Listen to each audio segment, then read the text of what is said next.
কোটা সংস্কার আন্দোলন থেকে শুরু করে সরকার পতনের এক দফা দাবিতে শেষ পর্যন্ত ক্ষমতা ছাড়তে বাধ্য হলেন শেখ হাসিনা। বোন রেহানাকে নিয়ে তিনি গণভবন ছেড়েছেন বলে জানা গেছে। তাকে হেলিকপ্টারে করে নিরাপদ আশ্রয়ের উদ্দেশ্যে পাঠানো হয়েছে।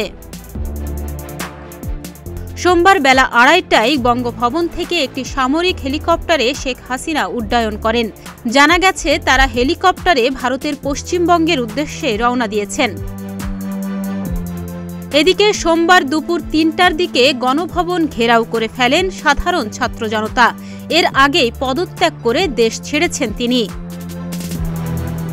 এদিকে বার্তা সংস্থা এএফপি জানিয়েছে, শেখ হাসিনা ও তার ছোট বোন শেখ রেহানা নিরাপদ স্থানে চলে গেছেন। শেখ হাসিনা যাওয়ার আগে একটি ভাষণ রেকর্ড করে যেতে চেয়েছিলেন, তিনি সে সুযোগ পাননি। বাংলাদেশে সেনার অধীনে তদারকি সরকার গঠিত হতে পারে। সূত্রের খবর বলছে, তার আগে বাংলাদেশের সেনাবাহিনীর তরফে প্রধানমন্ত্রী শেখ হাসিনাকে সময় বেঁধে দেয়া হয় পদত্যাগ দেওয়ার জন্য। ৪৫ মিনিট সময় তাকে দেয়া হয়েছিল বলে খবরে বলা হয়েছে। তারপরেই তিনি পদত্যাগ করেন। এদিকে অন্য গণমাধ্যম সূত্রেও জানা গেছে, দেশ ছাড়ার আগে হাসিনা জাতির উদ্দেশ্যে ভাষণ রেকর্ড করতে চেয়েছিলেন।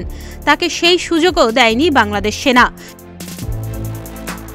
একটি সূত্রের দাবি, হাসিনা নয়াদিল্লির সঙ্গে যোগাযোগ করেছিলেন, কিন্তু তাকে উদ্ধারের জন্য ভারত থেকে বাংলাদেশে বিমান পাঠানো হবে না বলে জানিয়ে দেয় নয়াদিল্লি।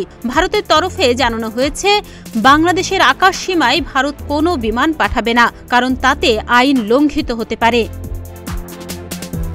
ভারত থেকে জানানো হয়, হাসিনাকে ভারতে পৌঁছাতে হবে, তারপর সেখান থেকে তাকে দিল্লিতে নিয়ে যাওয়া যেতে পারে। হেলিকপ্টারে ঢাকা থেকে দিল্লি পর্যন্ত যাওয়া যায় না। এক্ষেত্রে তার নিকটবর্তী অবতরণ স্থান হতে পারে কলকাতা বিমানবন্দর। সেখান থেকে তাকে বিশেষ বিমানে করে দিল্লিতে নিয়ে যাওয়া যেতে পারে। ডেস্ক রিপোর্ট, প্রতিদিনের বাংলাদেশ।